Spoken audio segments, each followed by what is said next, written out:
Welcome to the final reading of My Life is Poetry. My name is Pam Forrest. I work in senior services here at the center, and I'm very, very glad you're all here. Thank you. Thank you. Thank you, Center. I just want to say that at this time of year, hi Tom, I feel like this time of year is all about gratitude. And it starts with Thanksgiving for me, and it just kind of rolls from there. And I am sincerely grateful to work at the center. This is an amazing place to work and to be. I come in contact with amazing people every day, many of whom are here tonight. So I'm really glad to see you. We also rely so heavily on the generosity of our donors and our volunteers, and I get to work with a lot of really wonderful volunteers in senior services. The center relies on volunteers for everything we do. And again, we have a lot of volunteers in the audience tonight that do so much to help our program run. And I've met a lot of wonderful people over the past few years. Stephen Rains is really an exception to the rule. He brings such professionalism and such a gift to our seniors. I am a huge fan of poetry. I can't do poetry. So to have a professional here with such a big heart and such a generous, loving heart, he brings the magic of poetry to the center and to our seniors, and he does it without a cent from us. And we are so grateful to Stephen. So I am very honored to welcome Stephen Rains back to the center. Very grateful for this class that he's provided for us. And I'm honored to welcome the final reading of My Life is Poetry here tonight. We're going to start with a beautiful film by Ian McKinnon, and I thank you so much for being here. Enjoy.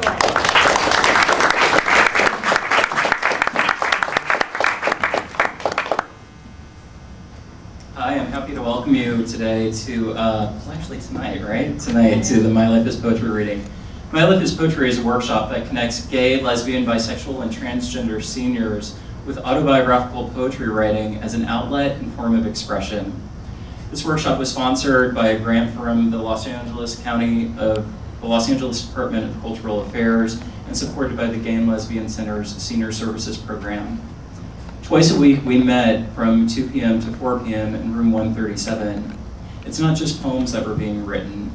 Then community was being built, friendships were being formed, and a written document was being created of what it was like to live before the liberating Stonewall riots in 1969, the devastation of HIV in the early 80s and 90s, witnessing the emergence of queer representation in the media, getting older, and our shifting political landscape.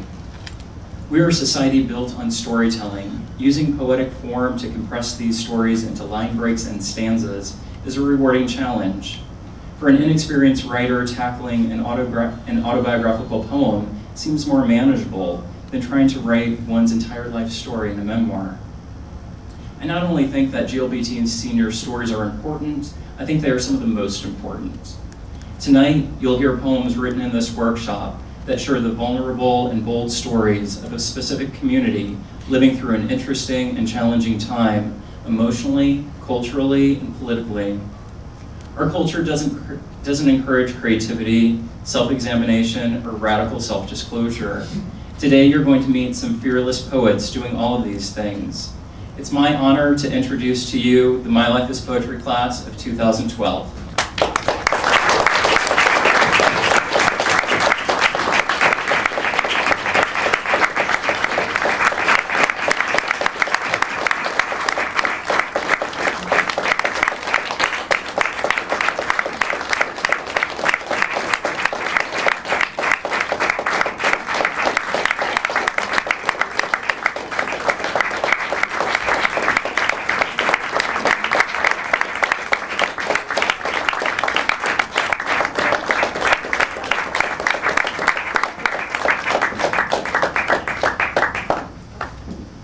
Each poet is going to read 2 poems for you today, and our first reader is Audrey.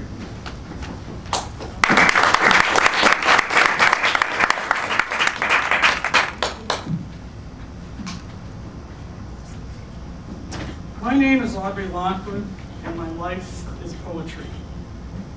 I call this poem Worse Than a Nuclear Bomb. Nuclear war, mushroom clouds, air raid drills, all of these things deeply frightened me as a 10-year-old. I was a very serious girl who experienced the world politically. Definitely one of the 10 warning signs of lesbian probability. Or in my case, absolute certainty. Telling this fear to my Irish Catholic grandma, she dismissed it as the overactive imagination of a child. The nightmares and fear persisted. My mom heard me one day and asked her serious child some very adult questions. Audrey, what makes great literature great? I had no clue, but I was sure my mom had the answer. She answered her own question. Great literature has no pat ending. The world will not be blown up in a nuclear war because, unlike trash novels, which have pat endings, great fiction, like nuclear war. And then she paused, waiting for me to figure it out. Doesn't have a pat ending! I shouted out as if I had discovered gold. My fear of nuclear war diminished greatly that day, but other fears replaced it. My Jewish grandma sensed the other fears and attempted to protect me, but to no avail. 10 early warning signs were clearly apparent to her. More than a nuclear war on the horizon, something that outlasted the 1960s, something that really was an atomic bomb to my parents.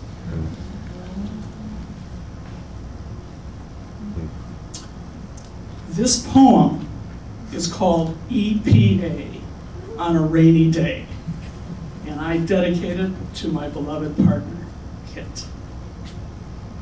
Comforted by rain in November, thinking of turkeys and pilgrims, maybe a bit of homesickness for that intensely serious little kid who would look at traffic lights reflected in puddles. The gas stains are no longer on the streets. Maybe it's the unleaded gas, or the EPA that takes the rainbows and fumes away. Still, my 7-year-old self looks for them on the blackened streets at this time of year. The ones, oh, and I miss those fire pots in the rain. The ones you were warned not to go near? Who listened to those warnings anyway?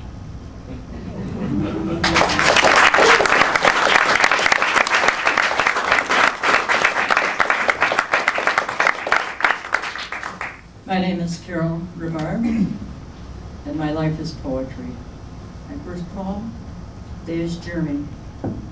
My legs dangled through the hatch over the bow, bouncing along in a spray of cool water, cross-cutting the waves of Lake St. Clair. When the lake opened up, so did the engines, vibrating and moving the boat into deeper water.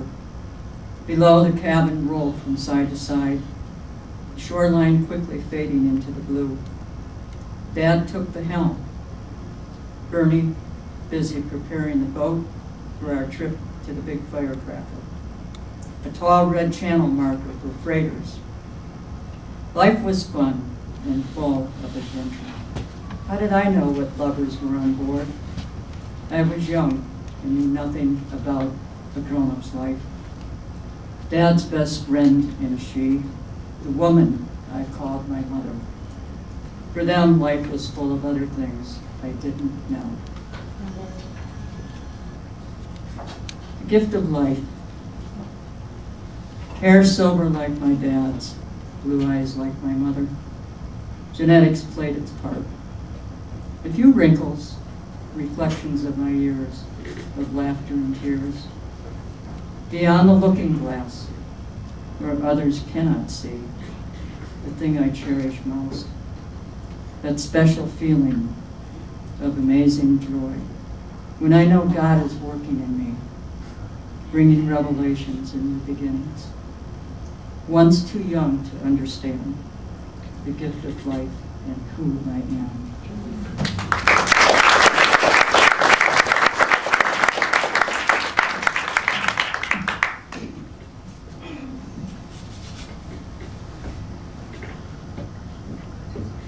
I'm Cassandra Christensen, and my life is poetry. The title of my first poem is Moody Blues, the album. He sleeps in another room, the lavender room, the one we used to call ours. I do not go to him. He in silken nightshirt, and I in a raggedy flannel knitted snow cap and long purple leggings. I bed down in the library, lie long on a cot, beneath books heavy, high upon shelves, books of my life, all packed in tight, in a room full of roses, climbing the wallpaper, flowers so pretty, upon trellises stretching, all tidy and in place, with so many bows, holding the roses to straight angles that never do curve. I lie in deep stillness, my stomach twists. I turn in dark shivers, aching and longing. I lay Sony Walkman tight to my chest, cold plastic clutched. Press play. The one song, the Moody Blues album, repeat and repeat just that one song. I don't remember the tune, nor the Moody Blue album, but my headphones know, hold my head together as my husband snorts his quaint little way in the room to the north, only 2 doors away. I press rewind, stop, play it again and again. My fingers stiffen, pushing the square buttons, night after night. The meaning of this one song runs over my skin, drenching deep into my cells, to a dark, shattered self, gnawing on white bone for nourishment and wanting. Moody Blues calls forth wild roses with simple petals and light pink, reaching tender fingers from sunny warm meadows toward new growth in me, as Moody Blues called forth my roses, and I begin to believe I have a right to my life. So I pack up my heart, gather my soul, fold myself in to one traveling bag, and I leave.